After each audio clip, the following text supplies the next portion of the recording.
Rear window regulator failed on the Suburban. I've got a new Dorman replacement. So let's go through the steps on replacing it.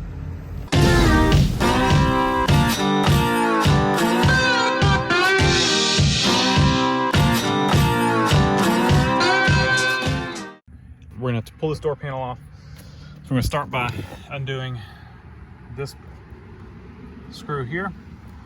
And then you've got one right here.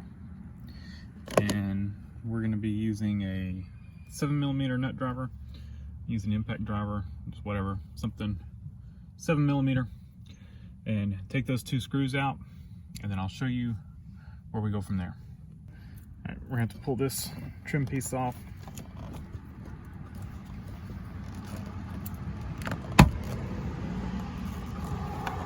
And it just pops out.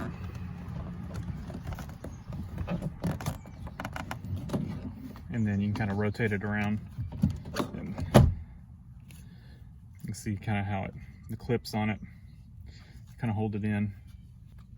And you have to remove the door lock here, and it just pops out. Just get on both sides. Plastic blade really is the best thing to use here, but if you're careful, you can get by with something like this. This is not a knife blade. And it's gonna be kind of hard to get y'all where you can see, but basically now that we've got these two screws out, we've got this door handle piece out and this out, you can just lift up on the door panel and pull it away. Now you're gonna have this light and the switch here that you're gonna have to undo. So just pull it out a little bit, and you can reach in here. So you can see in here, we've got a little wire connector. But if you just pull straight out, you can pull the bulb out. And then for the switch here, let's put y'all upside down.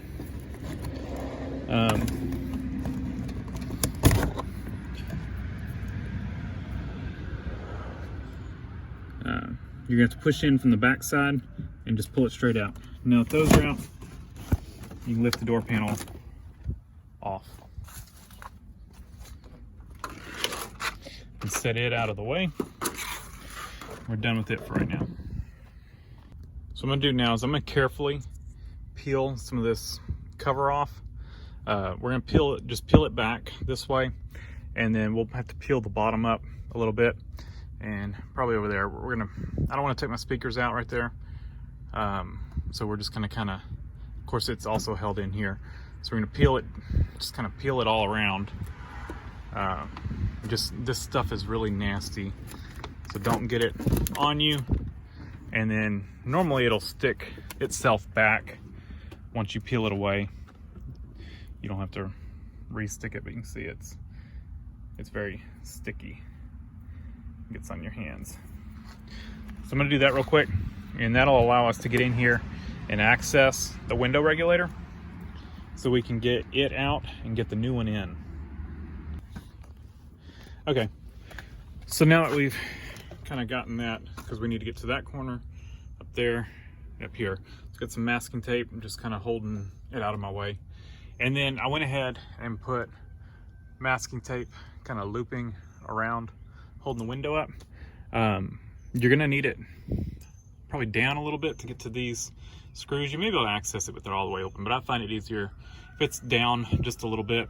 And then we're not gonna worry with trying to get the regulator, the new regulator, to meet this with it right where this one is.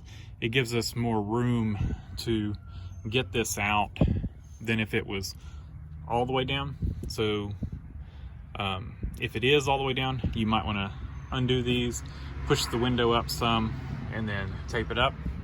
But basically you've got this that clamps the window in, so you're going to need to loosen this nut. Same thing over there, and that will loosen up. You don't have to take it completely out, but that will loosen up the clamping force of the regulator that's holding the window in. And then once that's done, I'll probably readjust my tape, push the window up out of the regulator, and then retape it. That's why I've got it down a little bit, so I can get the window up out of the way. Then we've got this bolt here, this bolt here, this bolt here, this bolt here, this bolt here. And what that should allow us to do is to get the regulator out. Now, the two pieces are separate, but they're connected by cables. So you can take this piece out, kind of work it out, and pull it out through this hole here. And you're gonna need to work that side with the motor. Of course, you're gonna have to unplug the motor right here. We'll go ahead and do that. Little clip right there. Now this motor is actually good, but I bought the regulator with the motor. But you can buy one without and just reuse your motor. I'm gonna have to get a screwdriver to help me get that out. So I think I'll set up time lapse, and I'm gonna do the exact steps that I said. The problem is there's not a real easy place for me to show y'all, but I'll set y'all up and we'll do the best we can, the best view we can get.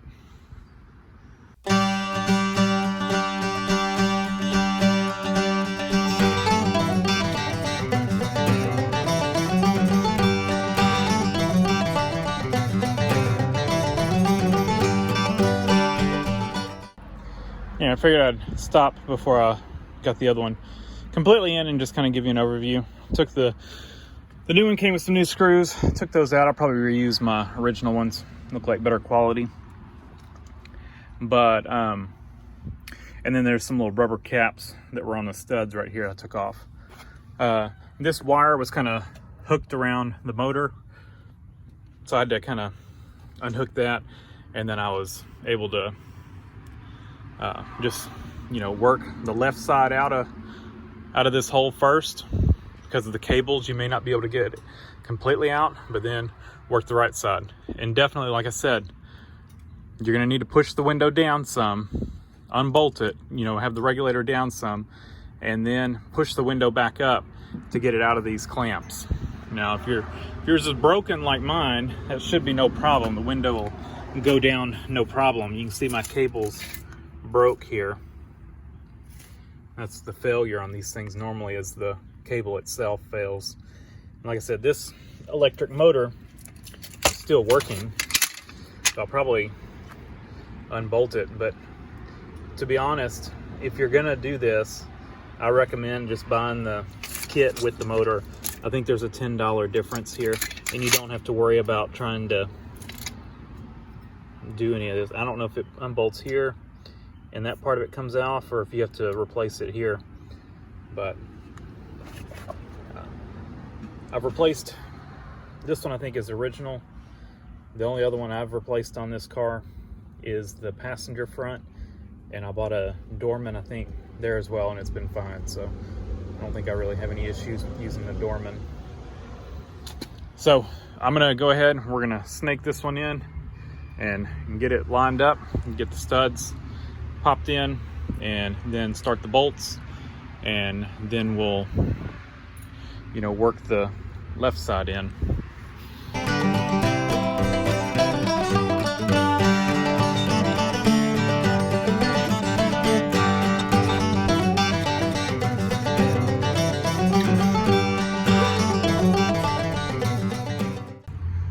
All right, window regulator is in. We've got the motor plugged up. Only thing we got to do now is lower the window down, and we're going to ease it into these clamps, and then we'll tighten it up. Don't over torque. I'm pretty good at torquing with my nut driver there, so I'll run it up with that and it'll be good. Kind of know where to stop on that thing. But yeah, all these are tight.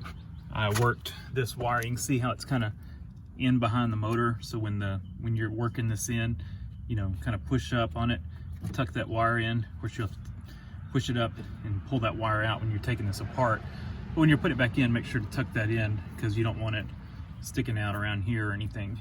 It needs to be tucked behind this motor. So 1, 2, 3, 4, 5 bolts plus the 2 that clamp the window down. Now, actually, I'm gonna have to run my regulator up a little bit so that I can get to this clamp. It's too far down. So I can do that, no problem. So if you do need to adjust your regulator, you are gonna have to plug up your window switch here. So I'll just set the door panel over here, plug the switch in, ran the window up. And so now we've got it in a position where we can get to both nuts. We can drop the window down into these and run these nuts up and clamp it in.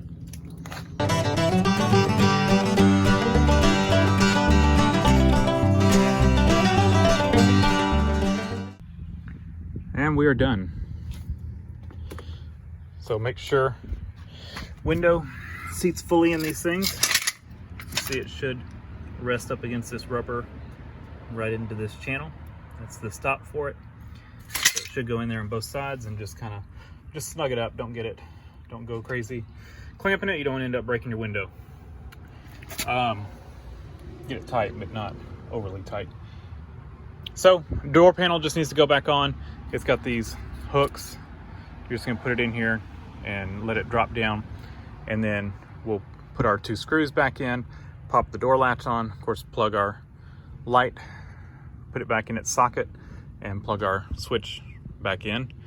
That's it. This is a pretty easy process. Oh, and don't forget your little door handle trim. So I'll set y'all up. You can watch me finish this up and then we'll be done.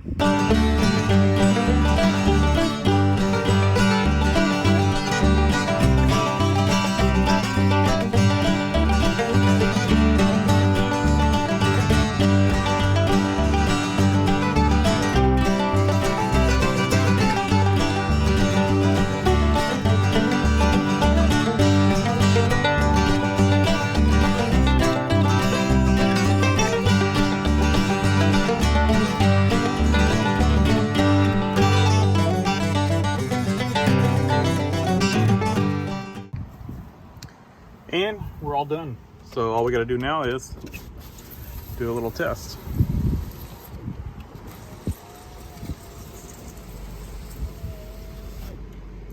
Goes up and down smoothly. So that's it. Not too bad of a job. And like I said, I haven't had really any problems with the other Dorman regulator I use. So it's been in there, oh shoot, a couple years. So I don't think I really have a problem with using a Dorman. So thanks for watching. Leave a comment down below, hit the like button, and subscribe for more.